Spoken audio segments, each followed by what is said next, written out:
नमस्कार दोस्तों, स्वागत है आपका अपने YouTube channel Hindi grammar Meena Sharma पर। दोस्तों, सबसे पहले माँ शारदे को नमन। दोस्तों, हम ग्रामर पढ़ रहे थे। ग्रामर के एक एक प्रकरण को हम कंप्लीट करते हुए जा रहे थे। हमने संज्ञा प्रकरण कंप्लीट कर लिया। उसके बाद में हमने सर्वनाम को भी देखा है और उसके बाद में हमारा प्रकरण चल रहा था विशेषण।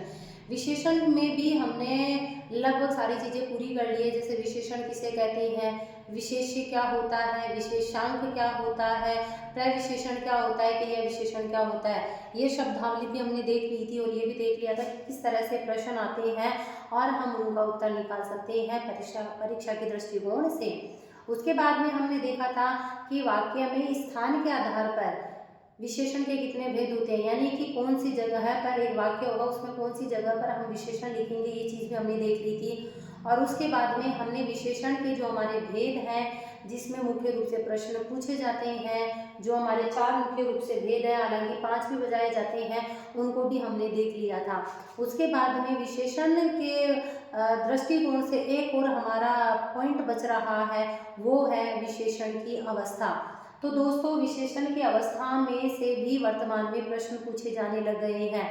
प्रतियोगिता परीक्षा में क्या 10th 12th एग्जाम के अंदर भी विशेषण की अवस्थाओं से संबंधित प्रश्न पूछे जाते हैं। तो चलिए, आज हमारा जो प्रकरण रहेगा वो रहेगा क्या, विशेषण की अवस्था।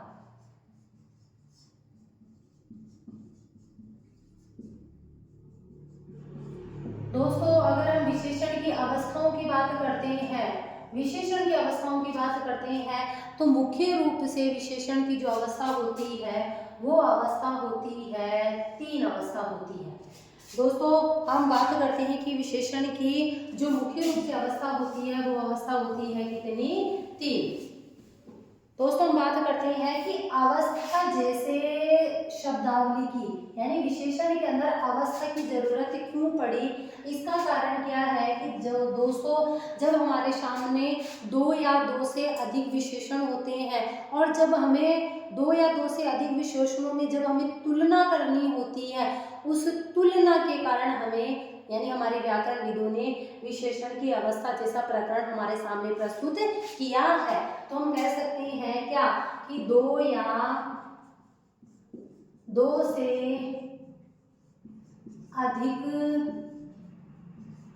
विशेषणों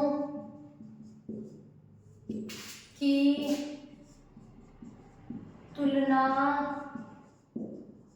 करने के लिए हमारे को विशेषण में विशेषण की अवस्थाओं की जरूरत पड़ी है। मुख्य रूप से बहुत इजी तरीके से अगर हम समझने की कोशिश करेंगे, बहुत इजी तरीके से हम समझने की कोशिश करेंगे, तो विशेषण की अवस्था प्रकरण हमारे एक ही इस वीडियो में पूरा समझ में आ जाएगा। मेरा यकीन मानिए, ढंग से देखना, आप बहुत अच्छे से समझ में आने वाला है एक ही वीडियो के अंदर। पहले हम देख लेते हैं कि 3 अवस्थाओं की बार बार में बात हो रही है। सबसे पहले हम उन अवस्थाओं के नाम देख लेते हैं। तो जो हमारी पहली अवस्था होती है वो होती है हमारी मूलावस्था, यानी अगर हम इस शब्द को टुकड़ा करके देखेंगे तो टुकड़े में भी हमें पता चल जाएगा मूलधन अवस्था। दीर्घ स्वर संधि करके मैंने क्या कर दिया है, शब्द को एक जगह देख लिया है। फिर उसके बाद में हम हमारे दूसरे की बात करते हैं, वो होती है हमारी उत्तरावस्था। तीसरे भेद की अगर हम बात करते हैं वो होता है हमारा उत्तमावस्था। तो सबसे पहले तो जो पहला प्रश्न बनता है वो यही बनता है कि विशेषण की मुख्य रूप से कितनी अवस्था होती है। तो विशेषण की मुख्य रूप से कितनी अवस्था होती है, 3। सबसे पहले हम बात करते हैं कि विशेषण अपने में मूल रूप में होगा। उसके बाद में करेंगे हम उत्तर अवस्था की बात करेंगे। फिर उसके बाद में हम करेंगे उत्तम अवस्था की। हम इनकी परिभाषा को समझने से पहले, यानी तीनों की परिभाषा को समझने के से पहले हम एक छोटे से एग्जाम्पल से समझने की कोशिश करेंगे और उसी एग्जाम्पल के माध्यम से हमारा जो ये तीनों का अंतर है वो हम बहुत अच्छे तरीके से पहचान लेंगे। जैसे दोस्तों, अब मैं बात बताती हूँ। एक मैंने चित्र बनाया है, ये लो भाई, मैंने एक चित्र बनाया है।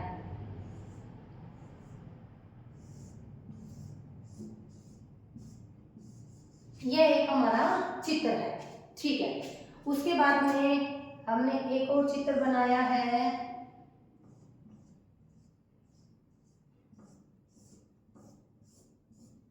एक दूसरा चित्र बना लिया और फिर हमने एक तीसरा चित्र बनाया है।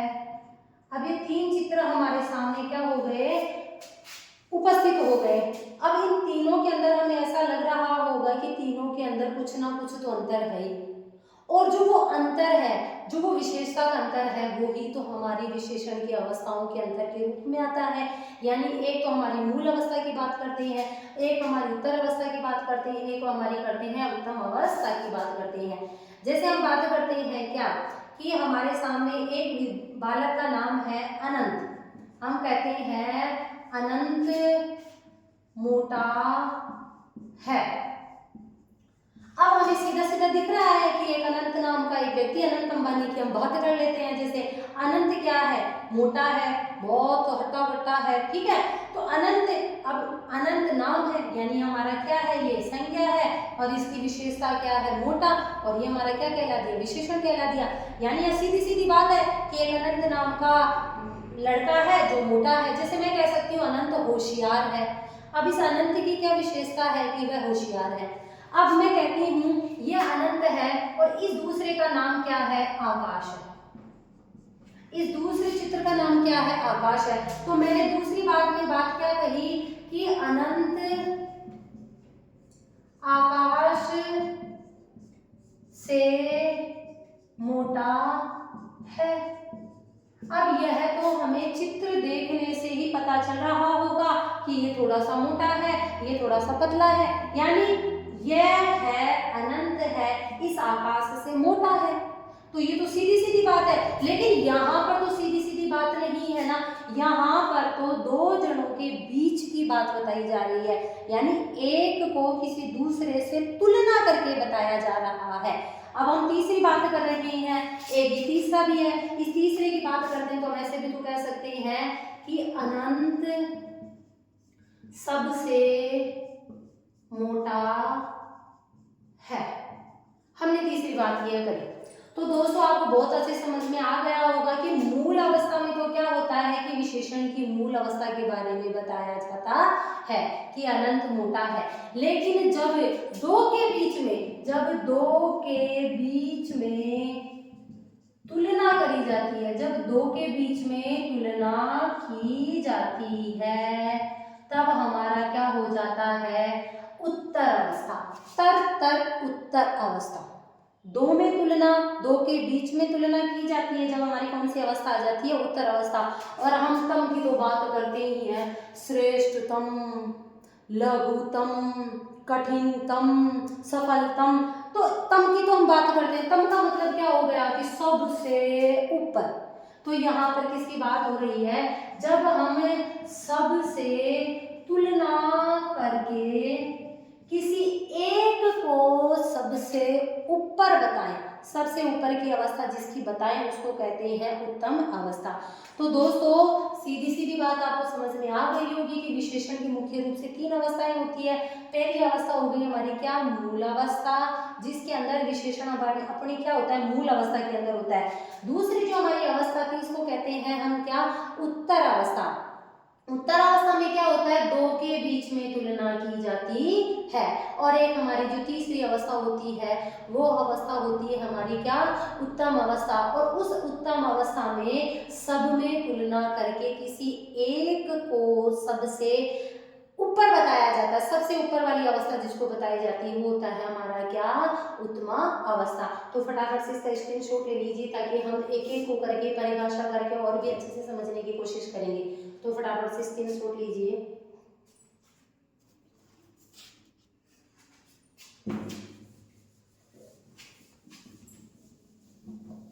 तो दोस्तों सीधा सीधा तरीका समझ में आ गया होगा, बस तीनों नाम याद रखने हैं। सबसे पहले हम बात करते हैं मूल अवस्था की, फिर दूसरी अगर हम बात करते हैं उत्तर अवस्था की बात करते हैं, और जो तीसरी बात करते हैं वो किसकी बात करते हैं, उत्तम अवस्था की। तो सबसे पहले हमारी अवस्था कौन सी थी, मूलावस्था। मूलावस्था थी हमारी सबसे पहले। मूलावस्था के अंदर अगर हम इसकी परिभाषा की बात करें तो क्या होगी कि मूलावस्था के अंदर क्या होता है, विशेषण अपनी अवस्था में होता है, यानी विशेषण की मूल अवस्था बताई जाती है। तो हम इसमें सीधा सीधा कह सकते हैं, तो ऐसे कह सकते हैं कि मूलावस्था में मूलावस्था में विशेषण अपनी मूल अवस्था में रहता है। मूल अवस्था में रहता है, सीधी सीधी बात है कि इसकी जो अवस्था है किसी दूसरी अवस्था के साथ तुलना नहीं किया जाता है, इस अवस्था को सबसे बेहतरीन नहीं बताया जाता, सीधी सीधी बताई जाती है। तो मूल अवस्था में क्या हो जाएगा कि विशेषण अपनी मूल अवस्था में रहता है। दूसरी अगर हम बात करते हैं तो दूसरी की हमने बात की थी, हमारी क्या आ जाती है उत्तरावस्था। उत्तरावस्था में क्या होता है खुद को ही पता चल जाएगा क्या कि इसमें क्या होगा कि दो विशेषणों के बीच में क्या की जाएगी, तुलना की जाएगी। इसमें क्या हो जाएगा, दो विशेषणों की आपस में तुलना की जाती है। और तीसरी अगर हम अवस्था की बात करते हैं वो होती है हमारी उत्तमा अवस्था। उत्तमा अवस्था के अंदर हम कह सकते हैं इसमें विशेषण की सबसे उत्तम अवस्था के बारे में बताया जाता है। अब दोस्तों हम इसको देखते हैं। सबसे पहले हम कहते हैं क्या, जैसे एक कक्षा है, उस कक्षा में हम कहते हैं चिराग होशियार बालक है। अब ये जो हमारा पहला वाक्य है बहुत अच्छे से हमें समझ में आ रहा होगा कि एक कक्षा है, उस कक्षा के अंदर चिराग नाम का एक बालक है, वो कक्षा में क्या है, होशियार है। चिराग होशियार बालक है, तो ये तो मूल अवस्था के अंदर आ गई। फिर हमने क्या कहा था कि दो विशेषणों की तुलना करेंगे, दो संज्ञाओं के बीच में विशेषणों की तुलना करेंगे। तो यहाँ पर मैं कह सकती हूँ क्या कि चिराग राहुल से होशियार बालक है। अब यहाँ पर हमने क्या देख लिया, दो जनों के बीच में, यानी चिराग की तुलना हमने किससे की है, राहुल से की है। तो चिराग किससे होशियार है, राहुल से होशियार है, यानी हमें दो के बीच में तुलना करने पर हमारी कौन सी अवस्था आ गई, उत्तर अवस्था। फिर तीसरी अवस्था में मैं कहती हूँ क्या कि चिराग सबसे होशियार बालक है, सबसे होशियार बालक है।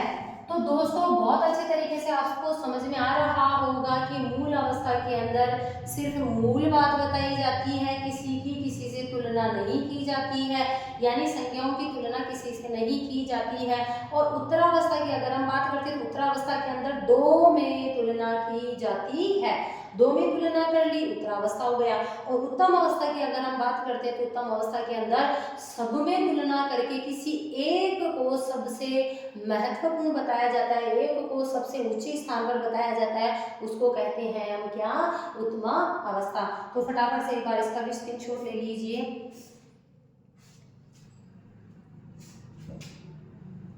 बहुत अच्छे से समझ में आ गया होगा। बहुत सारे एग्जाम्पल और देख सकते हैं, जैसे हम कह सकते हैं राम का घर सुंदर है। अब ये तो मूल अवस्था है कि एक राम है और उसका घर है, सुंदर है। दूसरे के अंदर हम इस उत्तर अवस्था के अंदर हम बात करेंगे तो क्या कह देंगे, राम का घर श्याम के घर से सुंदर है। अब यहाँ पर हमने क्या कर दी, दो में तुलना करके बात कर ली, तो दो में तुलना करके किसी एक की विशेषता के बारे में ज्यादा बताया जाए, वो हमारी उत्तर अवस्था हो गई। अगर हम तीसरे की बात करें तो हम यहाँ पर कह सकते हैं क्या कि राम का घर सबसे सुंदर है। तो बहुत ही आसान है विशेषण की अवस्थाओं का पढ़ना। विशेषण की मुख्य रूप से तीन अवस्थाएं होती हैं। एक अवस्था होती है जिसके अंदर मूल बात बताई जाती है, किसी संज्ञा या सर्वनाम की तुलना, यानी उसके विशेषण की तुलना किसी दूसरे संज्ञा या सर्वनाम से नहीं की जाती है। दोस्तों इनकी परिभाषा बहुत लंबी लंबी होती है, जैसे मैंने मैं यहाँ पे ऐसे भी तो लिख सकती कि एक सर्वनाम, संज्ञा या सर्वनाम की तुलना दूसरे संज्ञा या सर्वनाम से नहीं की जाती, विशेषण से नहीं की जाती, वो हमारी कहलाती है उत्तरावस्था। तीसरे की अगर हम बात करते हैं उत्तम, तो तुम्हें खुद को ही पता चल रहा होगा कि उत्तम चीज तो उत्तम ही होती है।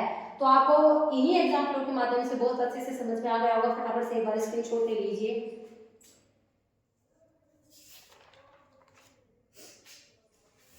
चले आगे।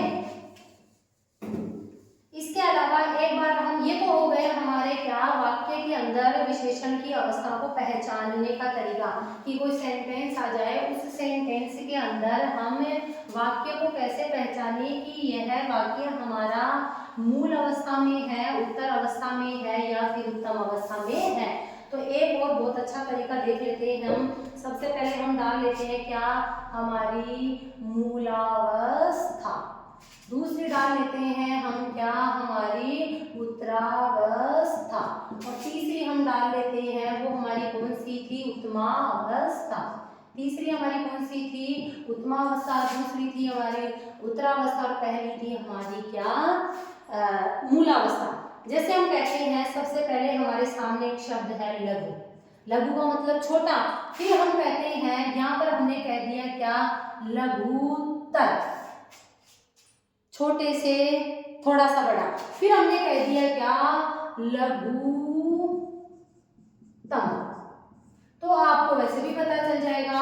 जैसे इसके अलावा हम बात करते हैं, जैसे सुंदर, फिर हम करते हैं सुंदरतर,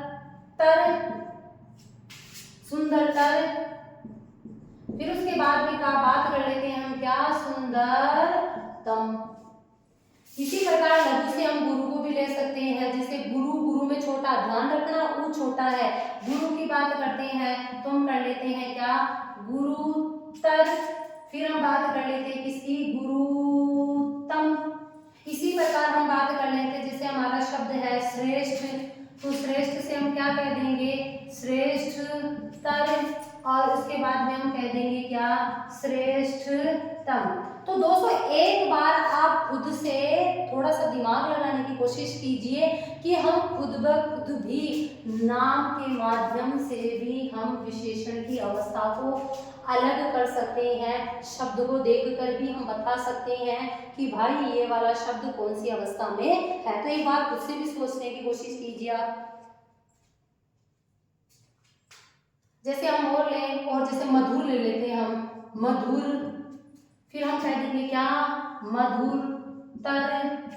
उसके बाद में हम क्या कह देंगे, मधुरतम।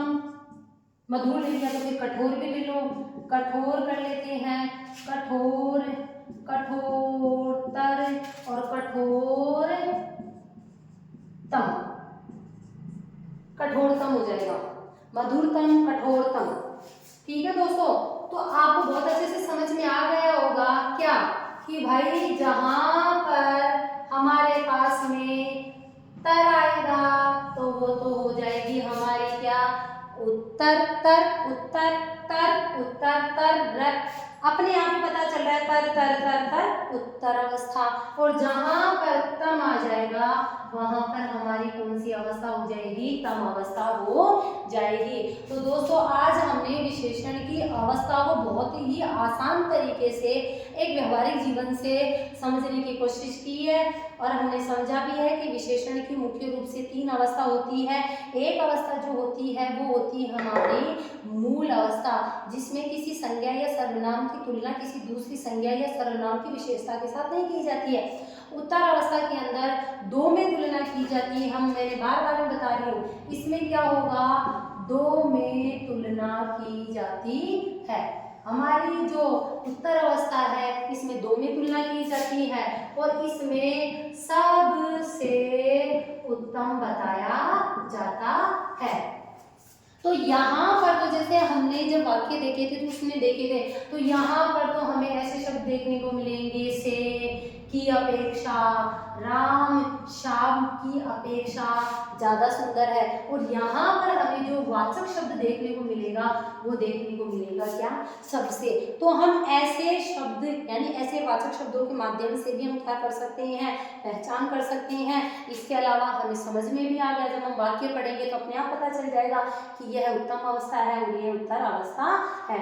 तो दोस्तों आज हमने विशेषण का जो प्रकरण था उसको लगभग सारी चीजें थी वो हमने समझने की कोशिश की है, और आज एक अवस्था का प्रकरण बच रहा था वो भी हमने पूरा कर लिया है। अगर आपको ये चैनल यानी कि अगर हमारे मेरा पढ़ाने का तरीका अगर आपको अच्छा लग रहा है तो प्लीज़ सब्सक्राइब जरूर करना, लाइक करना एंड शेयर करना। और अगर मेरे वीडियो पढ़ने के बाद में आपके मन में कोई भी डाउट है, समझ में नहीं आ रहा, तो प्लीज़ दोस्तों कमेंट करके ज़रूर बताना। ऐसा तो हो नहीं सकता कि मैंने करवा दिया उसमें से तुम्हारा कोई आंसर सॉल्व नहीं हो रहा हो, क्वेश्चन इनसे क्लियर हो जाएगा। Thank you.